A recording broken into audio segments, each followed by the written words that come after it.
네, 개혁신당 이주영입니다.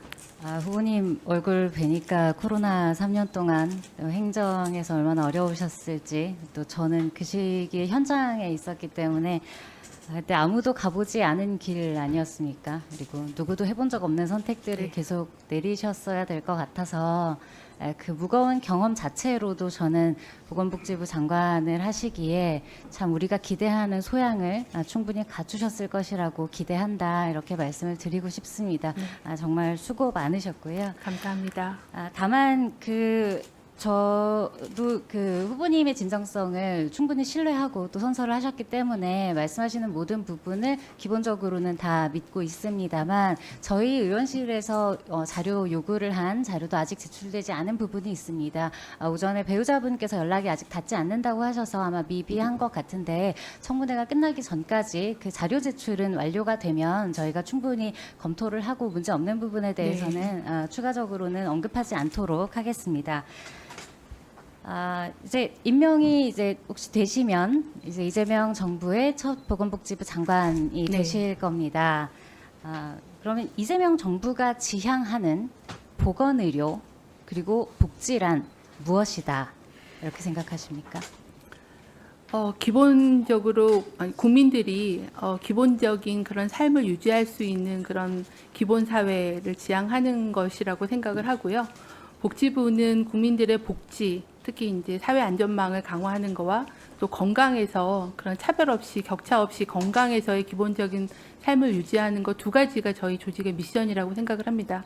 물론 현안들은 많이 있어서 의료 정상화라거나 아니면 돌봄에 대한 준비를 하거나 아니면은 그 기초 생계 수급자들의 확대하는 거, 이런 것들이 좀 시급한 현안이라고 생각하고 있습니다.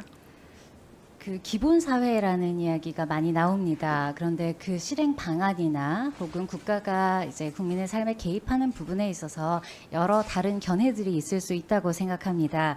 그렇다면 후보께서는 의료 방역의 전문가이기도 하시고 이제는 보건복지부의 수장이 되신다면 복지 영역에서도 아주 깊이 관여를 하게 되실 텐데, 지금 현 정부에서 내놓고 있는 공약이었던 것도 마찬가지고 현재 정부 기조도 그렇고 본인이 전문가로서 보시기에 동의하기 어려운 부분 혹은 우려되는 부분이 있으실까요?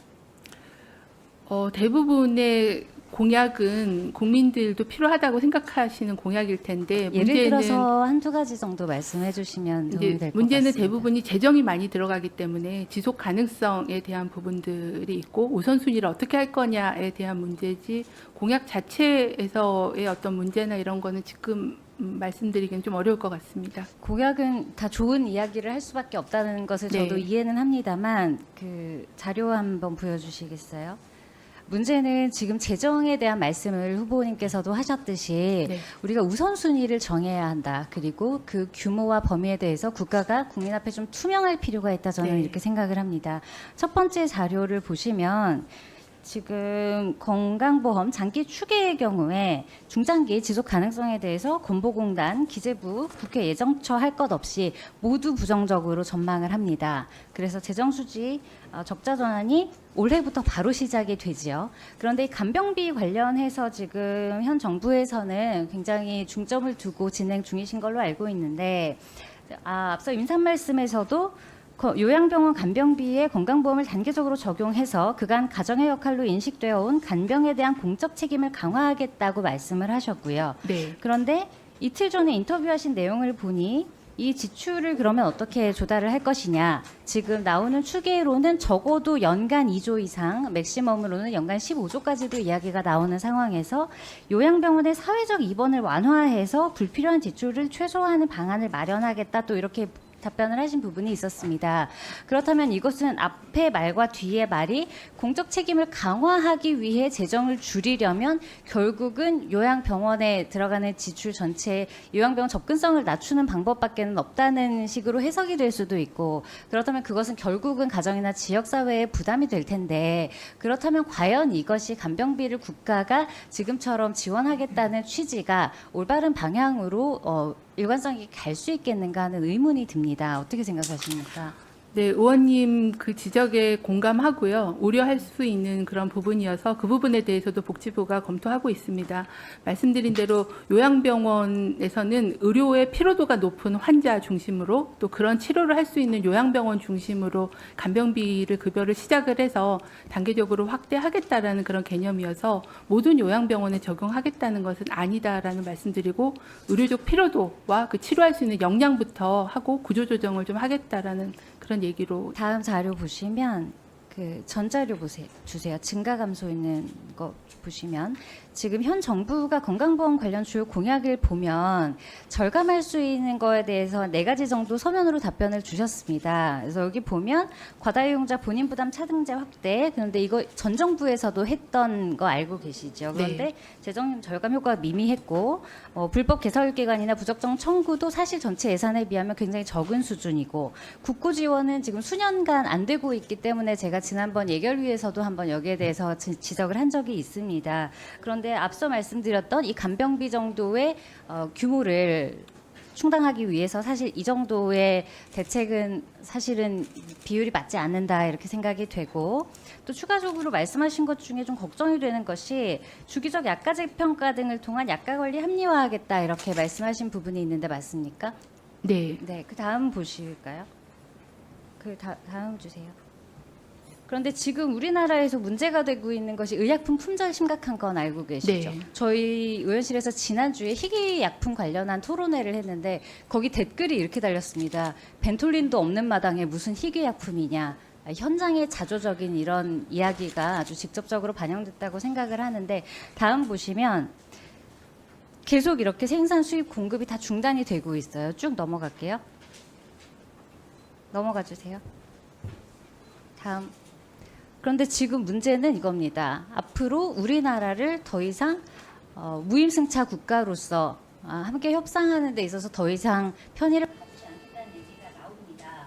그래서 이 예비편 정책까지 한다면 첫 번째 이 주기적인 약가 재평가나 약가 관리 합리화, 급여 기준 재평가가 우리나라로서는 오히려 적은 비용으로 많은 국민에게 주고 싶었던 취지는 좋았으나 결과적으로는 실수하게 작품들이 되고 우리나라 제약업계도 굉장히 자생력을 잃어버리는 방향이 될 수밖에 없어서 네. 지금 말씀하신 부분들이 재정적으로는 굉장히 큰 벽에 봉착을 할 것 같습니다. 그렇다면 이 외에 많은 공약들이 과연 현실적으로 이루어질 수 있다고 보시는지 혹은 거기에 대해서 우선순위를 정해야 한다면 후보님께서는 어떤 방식으로 어떤 순서로 제안을 하고 싶으신지 궁금합니다.